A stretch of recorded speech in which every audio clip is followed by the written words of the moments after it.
numéro TTC avec une option pour sa remorque qui vaut 1500 €. Quoi dire d'autre Il est moins cher que certains avions indépendants qu'on a vu ce matin. Oui, il est un petit peu moins cher que certaines machines, mais bon voilà, chacun sa catégorie.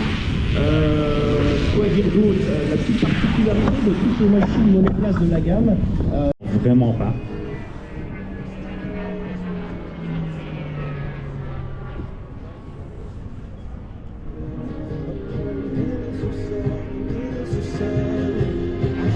Et le VL3 turbine est autorisé maintenant en France en tant qu'ULM avec une masse maximale de décalage de 600 kg.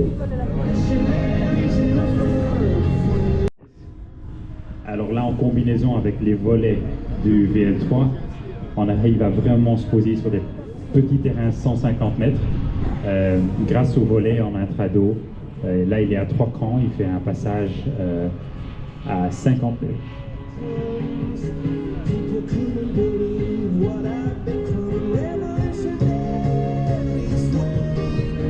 Donc c'est une énorme enveloppe de vol avec le VL3 turbine. Donc on a la vitesse, on a l'autonomie, mais on peut également se poser sur des petits terrains en herbe. Donc là encore un passage à 30 km/h. Et donc il sera effectivement possible d'enregistrer l'avion en France sur une réglementation 600 kg.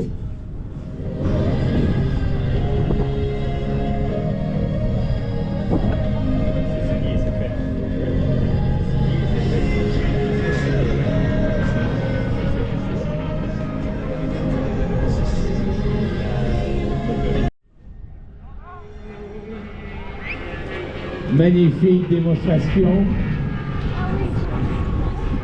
Silence, vitesse, autonomie. En ce moment, on a à peu près 12. On est occupé avec le manuel de vol et on va avoir les premières livraisons fin décembre.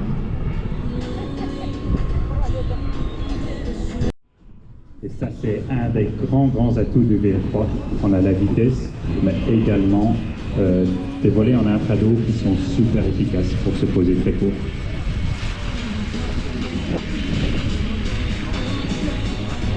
Voilà, merci beaucoup. Magnifique, très belle démonstration, machine magnifique. Et maintenant, on va passer dans un autre monde, le monde du paramoteur. Non, il y a encore un appareil avant. Oui. Ces activités de maintenance sur les ALM, l'avion sont certifiés et qui distribuent et entretiennent leur flotte décente de milliers de décents pour la France. Également une boutique ULM avec la pièce détachée en ligne. Le DW200 demander des gens en aérological un gros travail de précision. Et là, ils vont faire dans de l'aérologie, sans prendre de risque évidemment. Un vol en échelon, vous allez voir, c'est magnifique.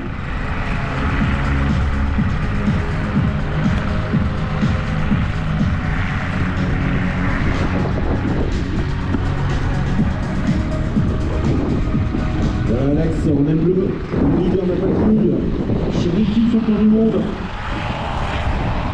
On salue Marie, sa compagne qui est prête dans cette équipe champion du monde. Voilà.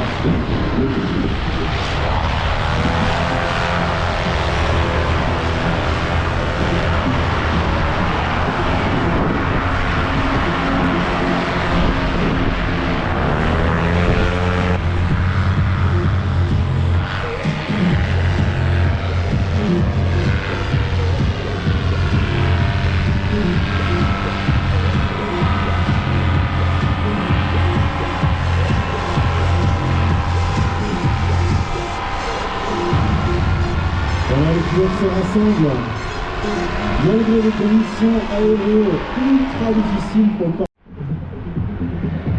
Avec un pilote, ça arrive un parapente un peu très résistante, soit en lumineuse, soit en Kevlar, à cette très forte résistance. En moyenne, c'est entre 40 et 300 kg suivant le diamètre de chaque suspente. Donc c'est énorme. Mais là, démarrage, voilà, l'hélice est dit choper le suspense et évidemment la redégager, donc il va reprendre son envol. Ça arrive.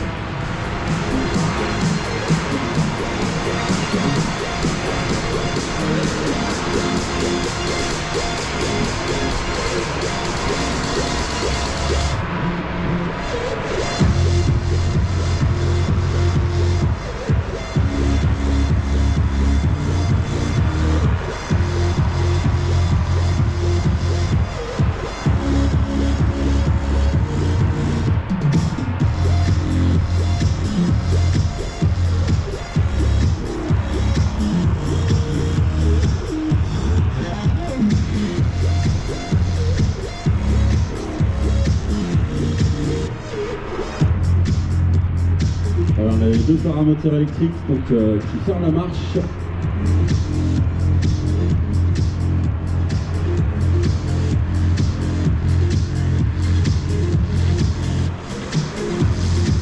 Voilà, peut-être pour un éclatement, je vais voir.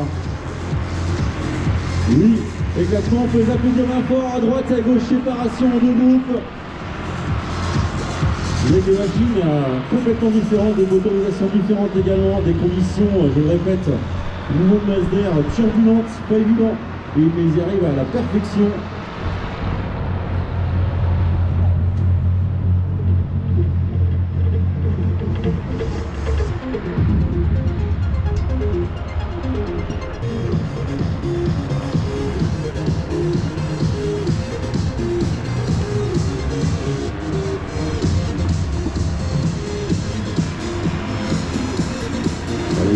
Après l'éclatement tout à l'heure, un demi-tour de piste chacun et on revient se synchroniser parfaitement en échelon.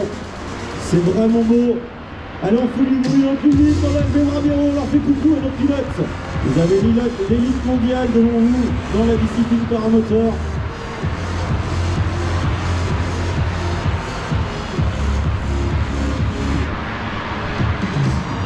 Et il va falloir qu'ils se resynchronisent puisqu'on a un pilote de moins. Donc, reformer une patrouille à la main levée et je repasse le micro à Pascal. Voilà, donc là on a un pilote là-bas qui va aller chercher la banderole. Il va essayer de récupérer la banderole donc, pour faire un passage avec la banderole. Donc on a en fait la banderole qui est posée là-bas, là où il y a les pilotes. Donc il vient se mettre en face pour aller chercher cette banderole. On va voir s'il y arrive. Allez, on l'encourage, précision. On fait du bruit pour lui, il faut qu'il la chope avec le pied. Allez, allez, allez, allez, allez, allez. Yes. Énorme. Alors c'est vrai que ça paraît facile quand on le voit comme ça, mais les conditions ne nous aident pas beaucoup. Hein. Donc lorsqu'il y a des nuages comme ça partout, on a des conditions qui sont très instantes, qui sont idéales pour faire soit du parapente, soit du planeur. Et c'est vrai que voler en patrouille comme ça, c'est très compliqué avec ces conditions-là, mais tu vois qu'on a des pilotes qui sont quand même expérimentés, qui arrivent à s'en sortir.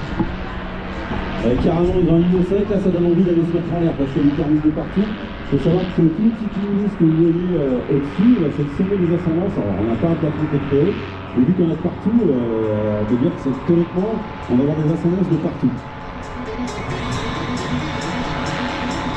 Ça, en parapente, je parle de ma paroisse, hein, c'est le nom du vol, c'est le même.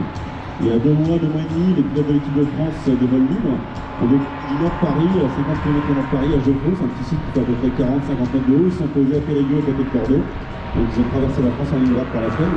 On est des vrais planeurs en parapente et en rôti, on prend jusqu'à 7 G comme je disais en jeu positif. Donc comme des pilotes de chasse, voilà.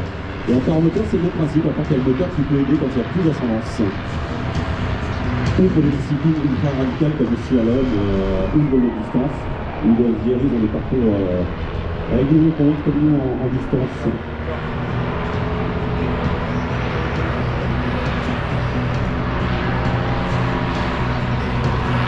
Et on vient de larguer la banderole, on regarde là-haut, la banderole.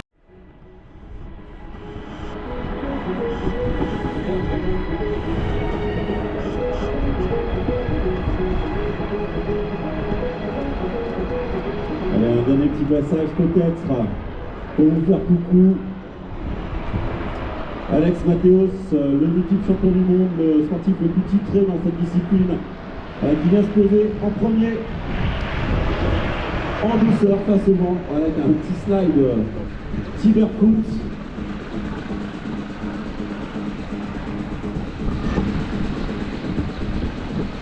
Et il redescend tranquillement.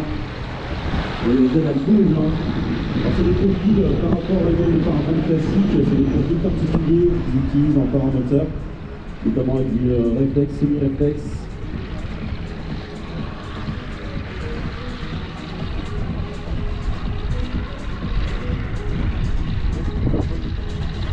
Voilà, les derniers vont venir rejoindre le terrain ici à Bois-le-Breuil, regardez en bonne planète.